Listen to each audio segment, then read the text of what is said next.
going back with the group, we're going to Tom Cruise, and how do you pronounce the producer? Jack Seven is? You know, I still have my own issues pronouncing it. I just call Call him Jay? Jay, yeah, my J dog from Canada. You know what I'm saying? He tapped in with me via Instagram some time ago. Tom Cruise is the oldest song on the project. Okay. It was probably one of the first ones that I made out of every one of the songs on the list. And I made it a while ago, but like I just knew when I made it, this isn't no just throwaway. Right. Like this has to be used for something, and it's so up tempo. It's so like happy. Like it just gives you that feeling, and like it's a really dope song. I'm really excited about what people are gonna feel like when they listen to it.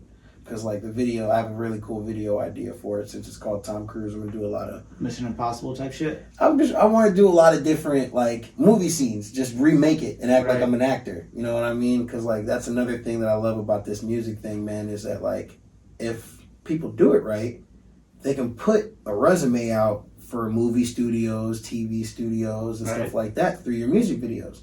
If they see like, yo, this dude can do this and he can do this, like, wait till y'all see what the fuck I do for this Instant Vibe video. It's, man, like, I'm really getting into a different bag because, like, I'm trying to be like one of the Ludacris's that dominate the rap game for a minute, and the next thing you know, I'm just in Fast and the Furious. You're like, where the fuck did work come from? Like, that's what I'm trying to do. Right.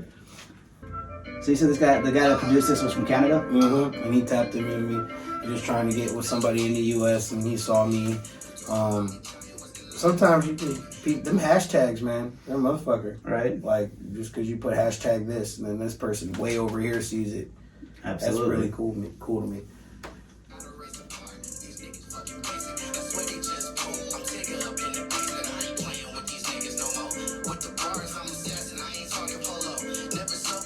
I think this was one of your more like bar heavy songs. Mm-hmm.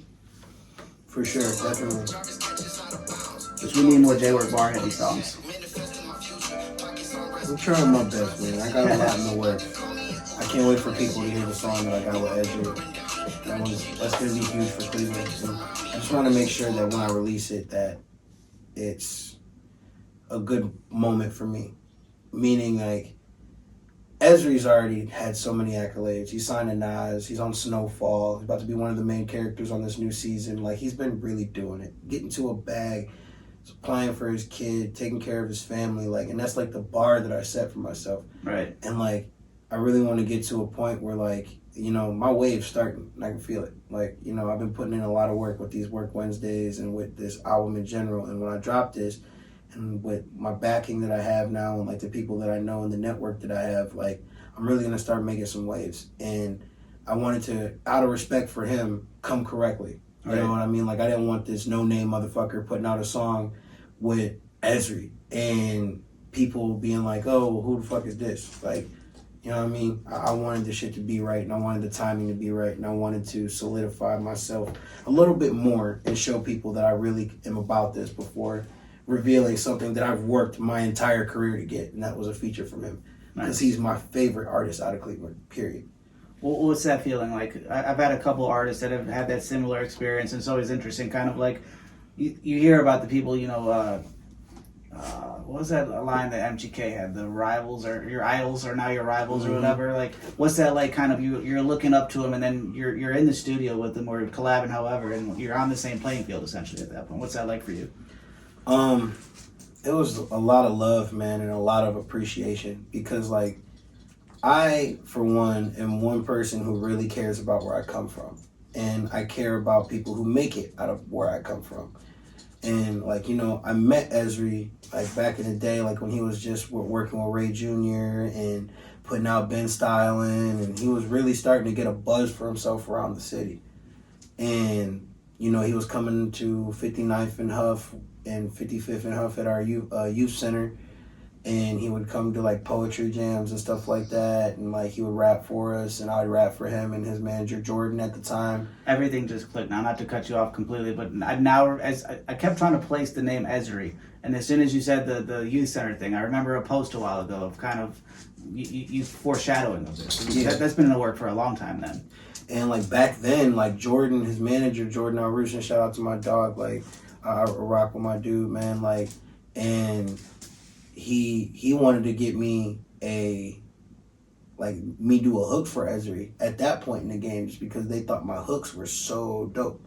And I was just like, bro, whatever, just let me know. And just the opportunity never arose. But I just seen Ezri just start going. The next thing you know, boom, he signed to Nas. He's on Mass Appeal, and he's in Land, the movie, and he's just grinding. And bro, it was just so inspiring to see, like seeing him finally put out a song with MGK after the world's been waiting for it for so long. Like, like they put that song out, like Never Been Told. Like, and I was just like, yo, like, and those are two people that I've really been watching. They're just ascension.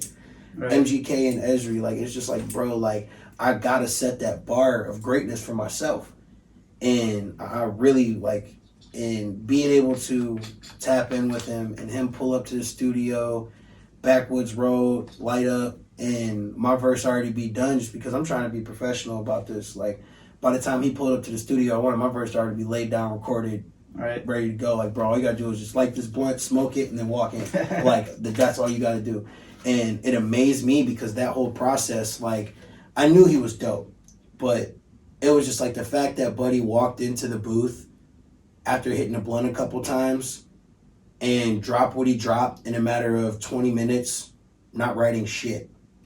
And it would be, and it's as amazing as like he sat and took his time with it. And that's just because he's put so much time into his craft. Right. And that's what I respect about him as an artist so much, because he's put time into this shit. Absolutely. And man.